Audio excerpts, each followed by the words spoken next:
très engagé dans le secteur de la cible qui perd un petit peu de vitesse.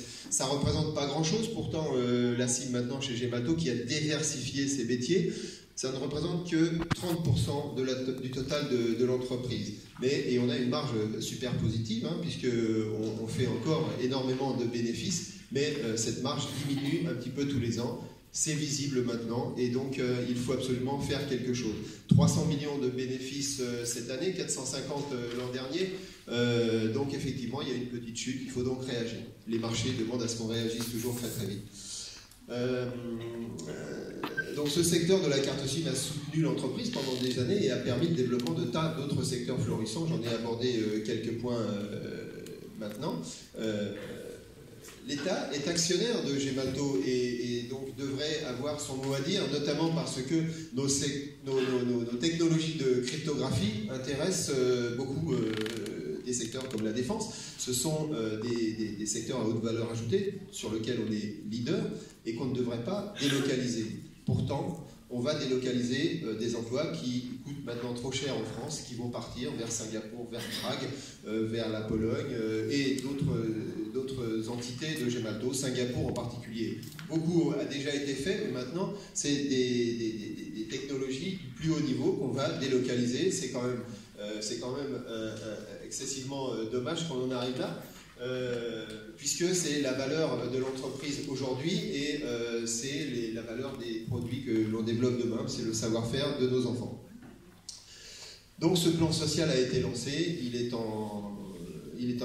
avance de façon inexorable puisque maintenant depuis les ordonnances Macron, vous savez qu'on est limité dans le temps. Dans le temps, on pouvait retarder les plans sociaux en faisant des expertises, en pouvant tirer ici ou à droite ou à gauche et maintenant le compteur de temps tourne et au 15 avril, ce sera terminé. Le projet partira en l'état, signé ou pas signé, vers la directe, c'est-à-dire le ministère du Travail, qui va le valider ou pas en fonction des chiffres qui ont été mis dedans, en fonction de la validité du projet, et ça en sera terminé pour les gens qui sont concernés.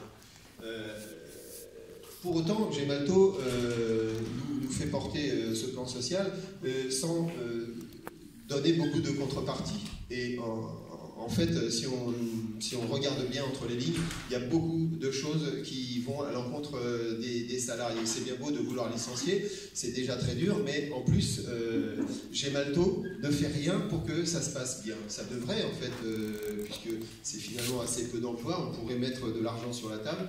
La directe, c'est-à-dire le ministère du Travail, nous dit que Gemalto n'a pas réaliser son projet à la hauteur des bénéfices du groupe. C'est très important de le signaler parce que normalement quand une entreprise licencie, elle doit mettre des moyens en fonction. Ce n'est pas le cas de Gemalto et c'est bien dommage. Elle s'est fait retoquer sur tout un tas de secteurs, c'est peut-être pas la peine de rentrer dans les détails, mais une lettre très bien écrite, très circonstanciée, en précisant l'ensemble des choses à corriger. C'est quand même dommage qu'une société comme Gemalto se fasse retoquer sur des choses aussi basiques. Donc il va falloir donner plus de moyens, il va falloir accorder plus d'importance aux salariés. Gemalto a conçu ce plan social pas toute seule, elle se fait aider par d'autres. Il y a des entreprises qui vont régler la communication pour avoir le maximum d'impact positif dans les médias et il y a un cabinet qui s'occupe de gérer toute la technologie autour de ce plan social, comment ça fonctionne. Et ce cabinet, vous l'avez peut-être vu dans les médias ces jours-ci, c'est un cabinet très connu dans le secteur et il s'appelle Altedia. Il se trouve qu'on a eu son offre de service. C'était une erreur de nous l'envoyer parce qu'on peut lire des choses dans cette offre de service qui sont absolument terribles pour les salariés. C'est par exemple la neutralisation des autorités politiques et administratives. Ça veut dire qu'on a des contacts au plus haut niveau dans les ministères pour que les messages qui arrivent aux oreilles des décideurs soient les messages de l'entreprise et non pas le message des salariés. C'est pour ça qu'il faut absolument qu'on remercie les gens qui nous donnent la parole, parce que tous les messages des salariés ne peuvent passer qu'à travers les mailles du filet. Donc on trouve d'autres choses comme limiter la couverture médiatique, limiter l'utilisation des moyens de communication, etc. C'est un cabinet qui a été pris en avant-vente donc pour gérer toute la partie communication de l'entreprise, limiter la communication des salariés. C'est très important de signaler ça.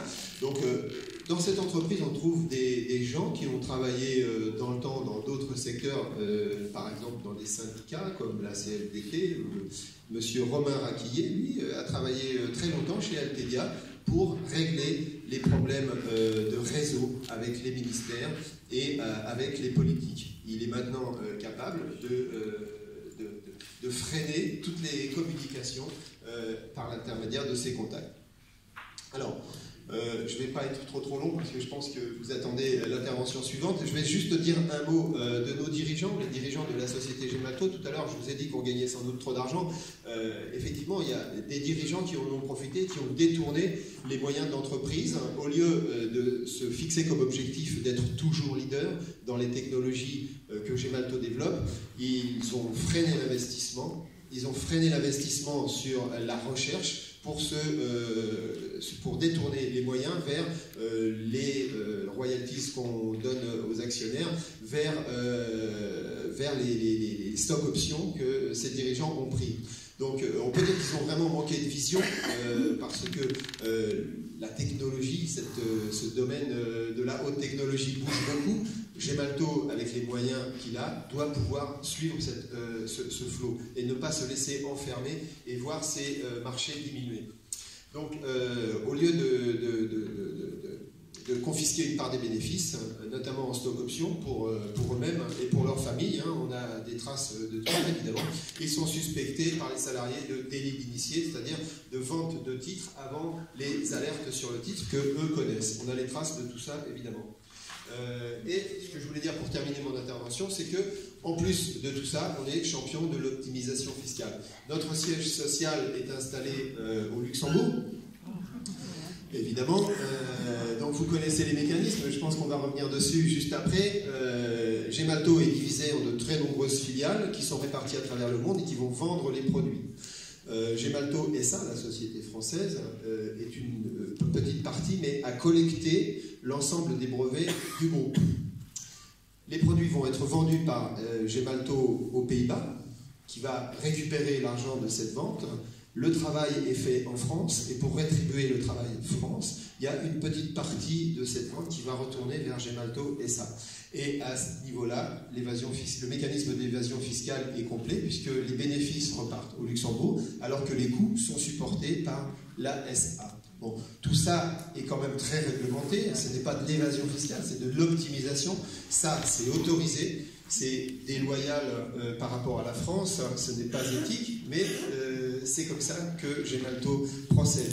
Et ce qu'on peut lire dans les comptes, c'est qu'on alimente la France avec juste ce qu'il faut pour rester en constant déficit fiscal et ne pas avoir à payer d'impôts en France, ce qui implique aussi de ne pas payer de participation aux salariés, et la boucle est bouclée. Je m'arrêterai là. Merci de votre support, merci de vous encourager, et le temps du micro, monsieur Bastien.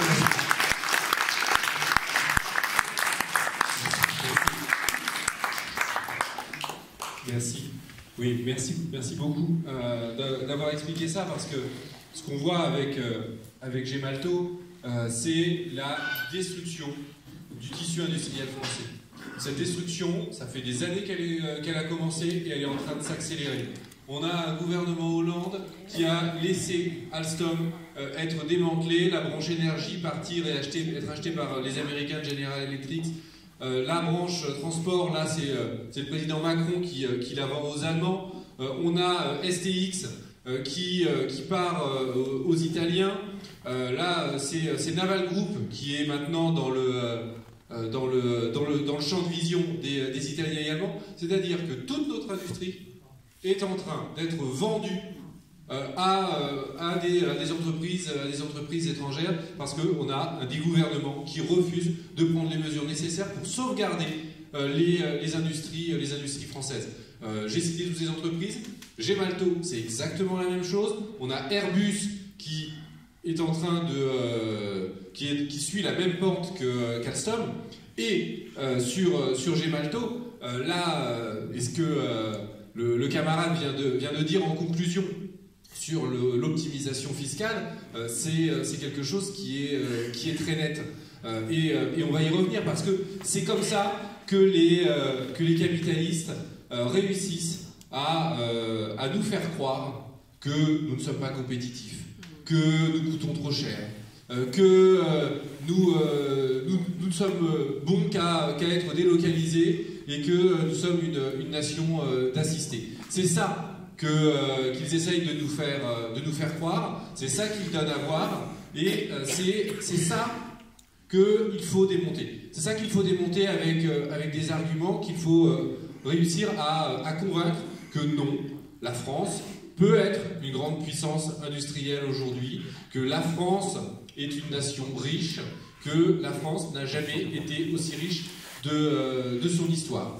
Et alors, ça nous ramène à notre sujet. Parce que l'évasion fiscale, il faut déjà avoir conscience de ce que ça représente. L'évasion fiscale, alors par nature, on ne peut pas savoir ce que c'est, combien ça représente, parce que c'est illégal, donc c'est vaporeux. Mais les estimations les plus sérieuses l'estiment à 80 milliards d'euros par an. 80 milliards d'euros par an, il faut se dire que c'est 135 € d'impôts payés par chaque contribuable par mois en plus. C'est-à-dire qu'on paye chacun 1600 € d'impôts en plus parce que les ultra-riches refusent de payer leur part. Le budget de l'éducation nationale, c'est 60 milliards. Et vous savez, ce déficit public qu'il faut combler année après année en supprimant des services publics, etc., c'est 80 milliards.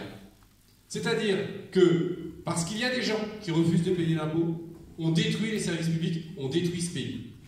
Donc 80 milliards, c'est énorme. Et ça, qu'on se mette bien d'accord, c'est uniquement l'évasion fiscale. Si on s'attaque à l'optimisation fiscale, ce sont des sommes encore plus larges. Parce que l'optimisation fiscale, c'est de l'évasion fiscale autorisée, légale. Mais la logique est la même. C'est la logique de se dire que, on ne veut pas payer l'impôt.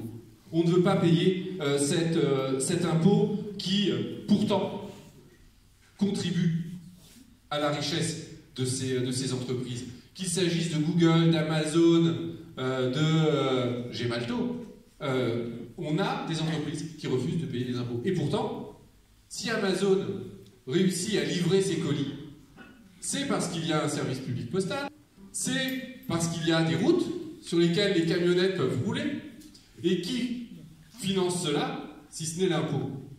C'est-à-dire qu'il bénéficie du fruit de l'impôt et il refuse de le payer. C'est clairement comme disait Marx, hein, le capitalisme scie la branche sur laquelle il est lui-même assis parce qu'il a besoin de ses services pour fonctionner. Mais voilà, c'est stupide, mais ça on le sait, le capitalisme est stupide par essence parce qu'il nous mène à la perte de l'humanité. Mais si on revient sur la logique, c'est le travail des travailleurs, c'est notre travail en fait qui l'enrichit et qui les enrichit. Et donc c'est ce discours qu'il faut vraiment détruire, parce que ce discours, il est propagé par les grands médias. Hein, c'est ces grands médias qui nous laissent penser que si jamais on faisait vraiment payer leurs impôts aux ultra-riches, ils partiraient. Hein, et c'est donc ce chantage de ah non, il ne faut pas faire monter les impôts trop fort parce que sinon ils vont partir, sinon ils vont délocaliser. Mais avec Gemalto, on a la preuve que de toute manière, ils le délocaliseront de toute manière parce que de toute manière, il y aura toujours un pays où les impôts seront moins élevés. Parce qu'on a un pays dans l'Union européenne qui est le Luxembourg, avec un Premier ministre luxembourgeois qui est aujourd'hui le président de la Commission européenne, M. Juncker, qui recevait les grands patrons dans son bureau et qui leur disait « Bon alors, on a un taux d'imposition qui est affiché, mais on négocie.